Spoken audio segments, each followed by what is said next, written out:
Yeah, I'd like to introduce myself. I'm Dr. Shepard. I'm running for the 4th Congressional District in the August 10th GOP primaries in Minnesota.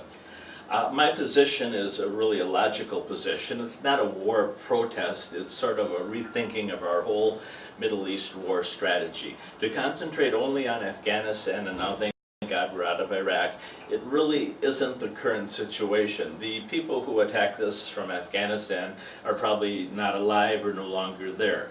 These global jihad is a global jihad. They're in Afghanistan, they're in Sudan, they're in Yemen, they're all over the world. So to put such a major military force at risk of life and limb, and we've had the highest casualties this month in Afghanistan, it doesn't make sense. We have to do a rethinking of the situation. It's a war more of propaganda, minds, hearts, and souls.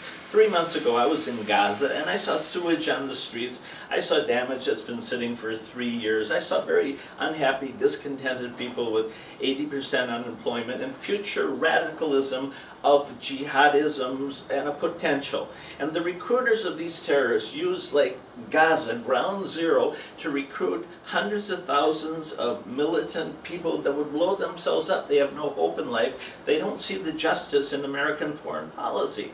So it's not stopping and run. We cannot stop and run from Afghanistan or Iraq, but we can definitely phase back and be a presence so they know we are there, but we don't have to be walking the streets or trying to take over provinces because it doesn't make sense anymore. Bin Laden is probably dead. Those people aren't there. They don't have control. There's just as much terrorism homegrown in America as we're seeing by the New York failed bomb attempt. Thank God he wasn't very well educated. So we got to rethink it. It has to become a war of dialogue.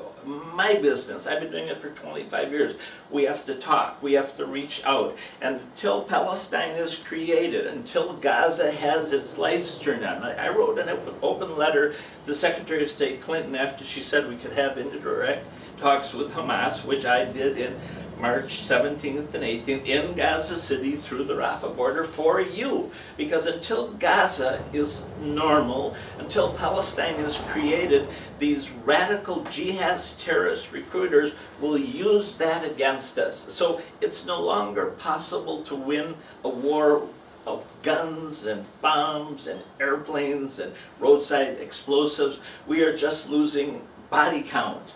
I don't want the American people to suffer 55,000 deaths like my generation when I volunteered during the Vietnam War. We have to rethink everything, have a presence throughout the world, balanced, secure, and not exposed on mountaintops in ridiculous areas to prove our point, to be bombed at, to be shot at, and to become targets. We have the ability, we have our technology, but we only can win this war by talking to Iran, even though they do not make too much sense. I won't go there, I haven't been there in 3 years. Syria's willing to participate.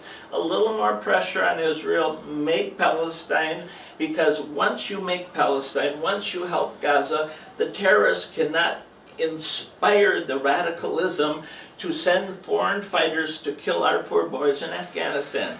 So to have 100,000 people in Afghanistan and have 100 die every month is completely meaningless. It is a world jihad against America inspired by a propaganda machine, and we have to counter their propaganda by actions. Like I told Secretary of State Clinton, you promised $300 million to Gaza.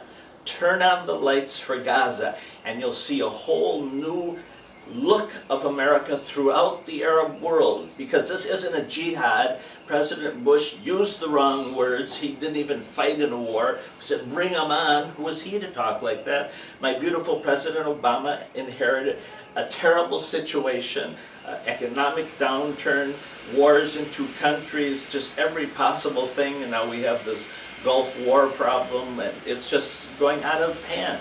So I repeat, you need people like me in Congress who have real on-the-ground, face-to-face contact with Hamas, Tehran, Syria, and they give me respect, I give them respect, and until we get their friendship, we will never get out of these wars until the body count will be so outrageous, so many poor people dead or handicapped, that the American public will pull us out, which isn't good. We should have a small presence in Afghanistan and in Iraq and Sudan, Yemen a little bit. We got to spread ourselves thin to use our intelligence, our beautiful military, brave soldiers to train these countries so they can defend themselves, because they don't want the jihad either. You think Egypt wants Al-Qaeda to take over Egypt? Do you think any country wants Al-Qaeda to take over their country? So we got to work with these countries, Arab countries, to protect them from Al-Qaeda. Thank you very much. And this is the knowledge that I want to bring to the next Congress. We got too many lawyers like Therese Collette. We have too many ex-lobbyists or friends of big lobby. We have people who've not been out of the country, have no idea how America is perceived in the world, let alone talking like I did 3 months ago to the same man who negotiated for Hamas in the Israeli prisoner swap for that soldier. And if I go back to Gaza and the Prime Minister of Israel keeps his word, we can get the Israeli soldier freed, we can get thousands of Palestinians, some of them are women and children, out of jail, and then we will look like America, that we can proudly show our flag, and it's a flag of freedom and friendship and love. Right now, in the whole world, they don't think that good of us. They're thinking better with President Obama. When President Bush was president, it was very difficult, but the whole world is, waiting for America, waiting for President Obama to put into action his words in his beautiful Cairo speech. And after this midterm election, President Obama, I pray I'll be in Congress to work with you, and I'll go anywhere, anytime, and spend as much time as it takes to get peace with Tehran, Damascus, and Kabul. Thank you very much.